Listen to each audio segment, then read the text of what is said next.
Okay, so I'm not an international expert, and I don't pretend to be, but I'm going to try and broad strokes what's going on right now with the Ukraine, Russia, and America. Backstory. Putin was enraged when anti-corruption, pro-democracy demonstrations led to the overthrow of the Ukrainian government in 2014. Like I explained in far more detail on the PoliticsGirl Podcast, Rise of Autocracy, if you want to check it out, democracy is contagious. And if Ukrainians could get rid of their corrupt dictator, what would stop the Russian people from doing the same?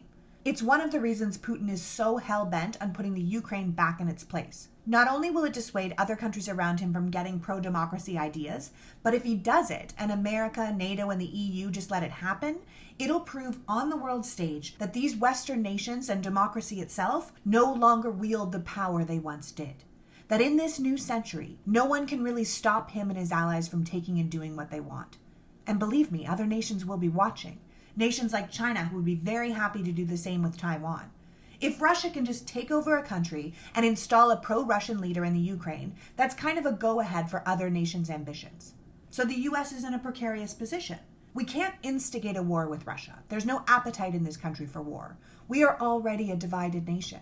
And with Republicans behaving the way they are, with Trump and people like Tucker Carlson and Madison Cawthorn, and the Republican senators who spent July 4th in Moscow being so overtly pro-Russia, we can't unite the country against a common enemy if half of the country is rooting for the enemy.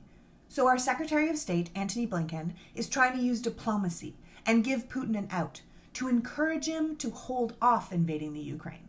The West has threatened sanctions with profound economic effects if Russia does invade.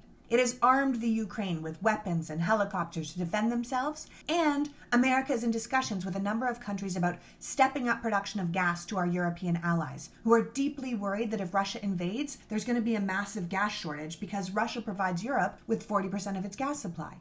There are people in America, namely Republicans, calling for us to implement the sanctions now, to take the first shot, thinking that it will show strength. But as Blinken said, sanctions are to deter Russian aggression. If you trigger them before they are aggressive, you lose the deterrent effect. It's like grounding your kid before he has the party. You have to threaten the grounding and hope he doesn't have the party. Also, this idea that the party who is so pro-Russia is telling us to be the aggressors begs the question of whose side they're on. If we do something before they do something, then we're the bad guys. What we're doing now is hoping for the best but preparing for the worst, expecting Russia to be aggressive without starting the conflict ourselves, which I believe is the most prudent step at this time. Does that make sense?